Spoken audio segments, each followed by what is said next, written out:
Halo guys, balik lagi di channel YouTube gue, Benny Setiawan. Jadi pada hari ini gue ingin melakukan sharing kepada kalian semua mengenai sekuritas yang gue gunakan dalam berinvestasi saham. Video ini diharapkan dapat membantu teman-teman yang masih bingung gimana caranya untuk membuka rekening saham, serta buat teman-teman yang masih bingung untuk memilih sekuritasnya. Semoga dengan adanya video ini bisa dapat membantu dan menjawab dari kebingungan teman-teman gitu ya. Sekuritas yang gue pakai dalam berinvestasi saham itu ada dua ya. Yang pertama tuh ada Mirai dan juga Stockbit gitu ya. Kenapa gue menggunakan dua sekuritas akun? Karena yang pertama tuh akun pertama tuh Mirai itu gue gunakan untuk trading, sedangkan Stockbit itu gue gunakan untuk investasi gitu ya. Sebenarnya gue udah pernah coba daftar ke 4 perusahaan sekuritas gitu ya. Akan tapi yang berhasil itu hanya duanya itu ditolak karena berkaitan dengan data diri gue itu IKTP gue itu kurang gitu jelas ya. Pas gue ngajuin lagi ternyata nggak ada kejelasan, akhirnya ya udahlah gue pakai dua akun aja lah gitu ya. Akhirnya setelah gue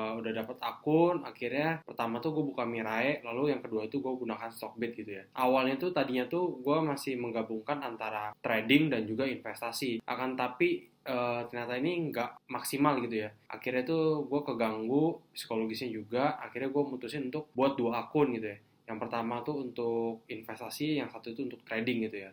Oke, gue langsung jelasin aja kepada kalian secara detail kenapa gue memilih Mirai Sekuritas gitu ya. Mirai Sekuritas ini sebenarnya itu adalah salah satu perusahaan sekuritas terbaik di Indonesia. Selain itu, Mirai juga memiliki berbagai fitur yang cukup menarik untuk penggunanya gitu ya, dan membantu penggunanya gitu ya. Gue sendiri pun sangat menyukai Mirai Sekuritas karena fitur-fiturnya itu cukup membantu, serta biaya fee beli dan biaya fee jual yang ditawarkan Mirai ini cukup murah ya dibandingkan sekuritas-sekuritas lain gitu ya. Untuk akun reguler itu 0,15 hingga 0,25. Apabila kalian memiliki akun reguler yang deposit awalnya lebih besar, maka kalian tuh bisa mendapatkan biaya fee-nya itu 0,11 hingga 0,21 gitu ya. Ini cukup baik gitu ya, karena buat trading itu terbantu gitu ya. Dengan adanya biaya fee yang murah ini kan kita bisa menghemat cost gitu ya. Selain itu juga Mirai ini juga memiliki fasilitas margin gitu ya. Jadi cukup menarik menurut gue. Fasilitas margin ini bisa kita gunakan untuk para trader dalam memaksimalkan profitnya. Akan tetapi fasilitas margin ini juga perlu kehati-hatian dalam penggunaannya, karena kenapa? Fasilitas margin ini memiliki fee bunga gitu ya, yang harian itu harus dikenakan ketika kalian menggunakannya gitu ya.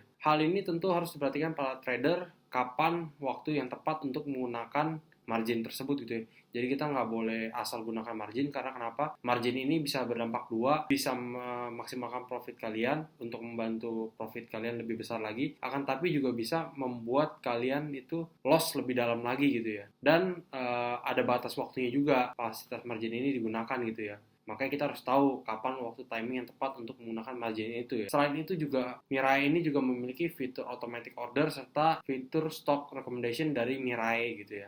Hal ini cukup baik, dan menurut gue ini juga sebuah fitur yang dapat membantu kita gitu untuk memilih analisis saham apa yang kira-kira tuh masih cukup baik gitu ya. Oke, yang kedua itu ada Stockbit. Kenapa gue pilih Stockbit sebagai akun sekuritas kedua gue?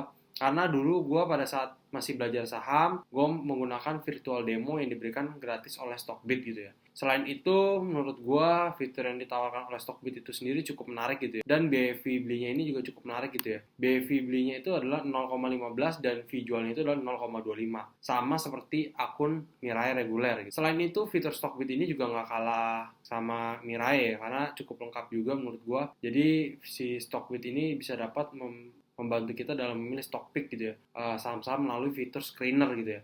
Ada big accumulation, ada trend following, ada foreign uptrend gitu kan. Jadi kita bisa milih-milih fitur-fitur seperti itu gitu ya. Kita bisa klik aja, banyak lah pokoknya lah pilihannya. Jadi kalian bisa langsung pilih aja di situ gitu ya. Gue sendiri pun menggunakan Stockbit ini sebagai akun investasi gue atau akun kedua gue gitu. Jadi jujur aja di Stockbit ini gue lebih pasif gitu ya akunnya, tapi gue gunakannya ini untuk melihat chart, melihat screener, milih-milih saham apa yang kira-kira masih berpotensi gitu ya menurut gue ya. Dan sebenarnya fitur Stockbit ini juga nggak kalah menariknya, itu ada fitur season gitu ya. Jadi kita bisa membaca dalam waktu 10 tahun, 5 tahun, apakah kita bisa juga menggunakan lihat IHSG dan juga bisa menggunakan saham yang kita beli itu kira-kira selama 5 tahun atau 10 tahun yang lalu itu kondisinya itu banyak hijau atau merah di bulan-bulan tertentu gitu ya. Kesimpulannya adalah jika kalian sebagai seorang trader, kalian tuh gue sarankan itu untuk membuat 2 akun sekuritas. Karena kenapa? Jika kalian trader dan investor dijadikan satu portfolionya, kalian tuh akan bisa keganggu juga psikologisnya gitu ya. Karena kenapa? Karena kalian tuh masih ada mungkin di portfolio kalian tuh yang floating loss gitu ya, atau merah gitu ya. Nah, jadi itu kalian tuh bimbang dalam mengambil keputusannya gitu ya. Di satu sisi itu juga bisa mengganggu psikologis kalian, maka gue sarankan lebih baik buka 2 aja gitu. Jadi kalau misalkan rencananya untuk invest di saham A, nah makanya kalian pakai aja di akun kedua gitu. Jadi kalian nggak usah liatin tiap hari gitu ya. Jadi kalian bisa lihat aja mungkin setahun, 2 tahun, 3 tahun, atau 5 tahun gitu ya. Menurut gue itu adalah solusi terbaik menurut gue. Jadi gue makanya membuka 2 akun. Tapi pembukaan 2 akun ini juga bukan nggak ada sebabnya karena gue ingin memisahkan antara akun trading gue dengan akun investasi gitu ya. Makanya supaya gue lebih oke psikologisnya dan gue keputusannya lebih mantap lagi dalam trading. Jadi gue nggak mau keganggu karena floating lossnya ini gitu ya. Selain itu juga diharapkan video ini juga dapat membantu teman-teman yang masih bingung dalam memilih sekuritas saham gitu ya. Mungkin sekian dulu video pada hari ini. Jangan lupa untuk tekan tombol like, comment, share, and subscribe di channel YouTube ini. Apabila video ini bermanfaat, silahkan dibagikan saja. See you in the next video. Bye-bye.